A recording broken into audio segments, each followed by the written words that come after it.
Welcome back. Well, as promised, let's get straight to the management of Shree Digvijay Cements. That's the stock on our radar. Remember, they came out with this their set of numbers. Top line was supported by solid volumes. Margins, well, it was so-so. But the way ahead from here on is what the street wants to hear about. And also, they've announced a capacity expansion. To help us out with all of that, we're joined by Mr. Anil Singhvi, who is the executive chairman of Shree Digvijay Cement. Hi, Mr. Singhvi. Good to have you on the show after a while. Well, congratulations on a stable showing in an otherwise a rather difficult quarter. Let's focus on a couple of numbers. The last time you joined us, you told us for this year, volume growth you're penciling in of around 7 to 8%.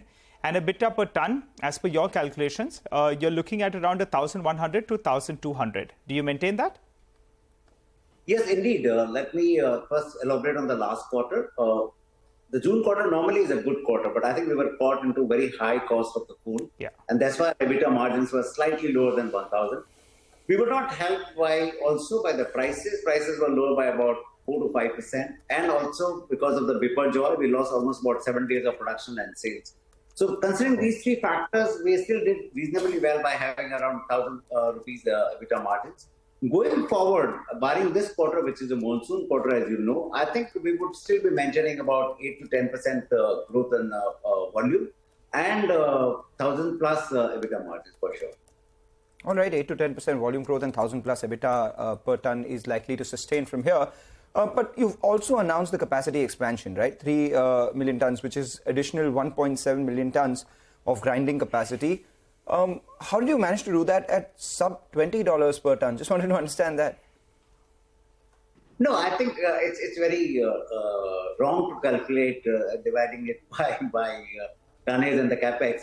Let me put it the other way around. The cement industry has been a capital guzzler for a long time, and I've seen it for 25 years when I spent in Ambuja. We want to do it very differently, that we want to run this whole experiment, I may use the word in Digvijay, to go asset light. By asset light, what I mean is that create demand for our cement and look at where we can get the clinker from, and don't go for clinker first, because the industry is known for setting up the clinker capacity way ahead and excess of what they really can sell in the market. We are working other way around. Create the demand for the cement, make the cement available, import the clinker if need be, because I want to really put all our infrastructure in use. In fact, you will be surprised that today there will be very few cement companies, integrated cement plants, who have those kind of infrastructure what we have, of jetty, railway siding, and all other infrastructure for us to import clinker or buy clinker from local sources. So as soon as our grinding station, which we are believing that to be ready by the next busy season from October 2024, we will be looking at blended cements, which is all three kinds. You will also be knowing that we produce oil well cement. We are the only two manufacturers of oil well cement, which goes into the for the oil rigs with the ONGC and oil.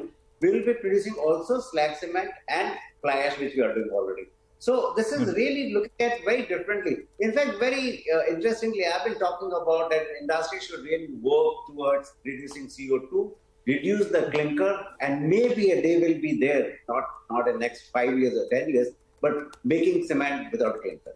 So I think this step from Digvijay will be in that direction to reduce as much as possible clinker. All right, Mr. Singhvi, it's an interesting one. So you're going to be setting up the grinding station, not backed by clinker, but you look to source it from third parties or even import it. Now, there is a cement unit in Gujarat itself which has excess clinker, and it's in the news today at least. That's Sanghi Industries. They have excess clinker. Would it be feasible to source the clinker from there? I said all sources, which includes all Gujarat sources. Obviously, I can't be getting the clinker from Rajasthan. It will be expensive. So all sources, local or global. The fact of the matter remains that we have a port. Port is within the plant. So it's very easy for us to import or even buy locally from those plants which are located on the coast. So it becomes very, very simple for us. Second thing which I had mentioned to you, that looking at more of the blending cement. Gujarat typically has been an OPC market. Over a period of time got turned into PPC market, but there is hardly any usage of the slag. So we want to look at many other aspects. And actually, sometimes it's good to be small, because then you can do many things that biggie can't do it. So that's the advantage we want to play on. You sure that clinker purchase will be the only transaction that you will have with Sanghi, right? There will be no more. I haven't said anything. These are all what you are saying. I'm just saying we'll be importing or buying local clinker. This is sounding even more interesting now. But we'll get back to the Sanghi bit. I want to hear your comment on that. But, given that you're going to be importing clinker or sourcing from the third party, domestically or internationally, will the EBITDA per ton be a little lower than what you're doing currently? And at a future date, since you have approvals, will you look to set up a clinker unit also? Yes. So I think first step is to have the grinding station and look at increasing the blending ratio. Right now, we are at a clinker factor of about 75% plus. We want to go down to 50%. After that, look at the clinker. As you asked me that whether the EBITDA margins will be lower or higher, I can assure you EBITDA margins will be higher even after importing or buying the clinker because our blending ratios are go up on that. The second issue is that whether we will be looking at setting up the clinker unit. I think it's a build versus buy. So let's look at it. If the buying works out to much better for me, why should I build a clinkering plant? It will be always looking for clinker from variety and various sources. And let me put it this way. Yeah. I want to state very clearly that we want to look at producing cement very differently than most other players. Okay, and this is one which I have taken upon myself in the perhaps having seen the industry for 35, 40 years, that do something very differently out of box. And this is, I think, Digvijay is a very good example of it. If I reflect back 4 years when from Votar Intern we acquired this company to now, share price was $15. Today it's about 85 rupees. After having paid almost 12 rupees as the dividend, we are the highest paying company, highest ROE, and highest ROCE. This is what differentiates Digvijay from any other cement player. All right. Congratulations on that. And you're back to yourself as well, holding some amount of equity as well in the company. So we take that point on board.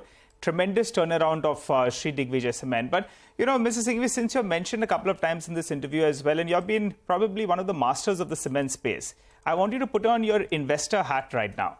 Now, we know the Sanghi Industries asset. We know it has limestone. It has a port as well. And it has capacity. The problem was they never had sales and the existing promoter couldn't run it. Putting all this together, what kind of a valuation does it deserve? There are reports that have been suggesting 5,000, 6,000 crores odd. EV, the debt part, we'll have to split it once we have clarity. But what do you think? How much does it deserve? Well, Sanghi Cement has been a good asset if I look at from the limestone point of view, from infrastructure point of view, but I think it has been a very poor implemented cement company for two reasons. Essentially, it's a very poor location. So if you're in Kutch and if you're really surrounded by practically no markets, then it takes a while before you can reach to the markets on that. So over a period of time, Sanghi has been, in fact, it's been about 15, 20 years story where Sanghi has been in play. So many players have looked at it. There have been associated issues, whether it is an infrastructure issue, whether it's a market issue, or whether it is a debt issue. So there have been a lot of issues. So EV per ton, again, I look at it's a very misnomer to look at EV per ton. One should look at what you're paying in terms of multiples of the EBITDA, because finally it's a profit. It's not the asset. You can buy any asset, but at the end of the day, it should make money for you, because ultimately shareholders are interested in the returns which they get, not the asset which you own.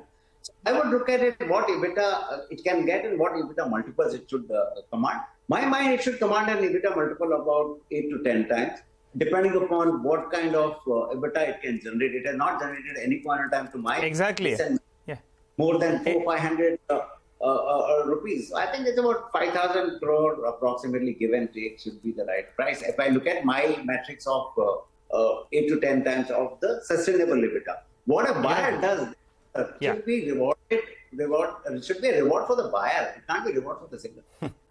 All right, 5,000 crores, you've said it out there. So that's a line in the sand that we'll be working with, given your expertise of many decades in this space itself. But you also alluded to, having created a fair amount of wealth at Shree Digvijay Cements itself, 15 rupees share price going all the way to 87 plus 12 rupees dividend, etc. But at the end of the day, you too are, the promoters of the company are private equity. They at some point would look at exits as well. What are your thoughts on that? And is an exit any time on the anvil in the near future?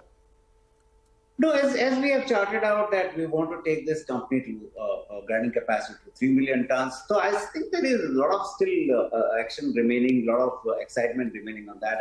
And private equity earlier used to be 4 to 5 years horizon, but now all the funds have raised money for 8 to 10 years. So I don't think there is any any kind of anxiety in my mind or in their mind that we must look for an exit. So I think still we have a lot of juice to be taken out from this company in terms of what we can do more. And as I mentioned to you, we are very different than most other cement companies, and we want to keep that coveted space for ourselves. Thank you. You said that for the other deal that you said that there should be a premium for the buyers and not sellers.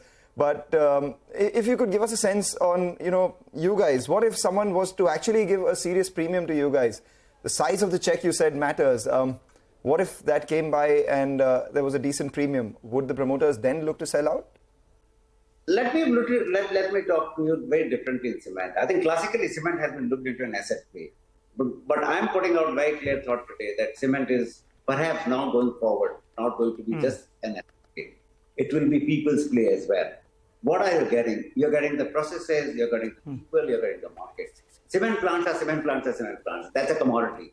Now, what you put on top of it is essentially the brand of the people, brand of the markets, brand of the goodwill which you enjoy. So I think it's a very different situation. And you have seen the transaction taking place in industry from $80 to $200. I remember in 2000, when we sold to wholesale, it was $210 then. We're back almost 20 years. So I think it's very difficult to just put one number and say that this is what the number is, because this is what the common wisdom is. And I don't think the common wisdoms work that far. So going forward, it has to be, as I mentioned to you, it can't be just the seller's desire. I think what buyer is looking at from his or her perspective, what value add they can do.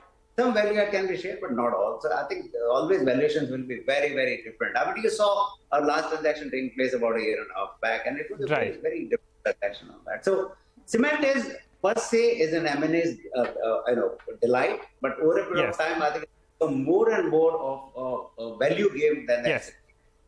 Okay, all right, Mr. Singhvi, you say it as it is. We thank you for joining in. You've given us a view on Shree Digvijay Cement. What could the potential value of Sanghi Industries be as well? And in case a deal is announced, Mr. Singhvi, we request you to join us back on the channel if in case there is something that will be announced today or in the next few days or so.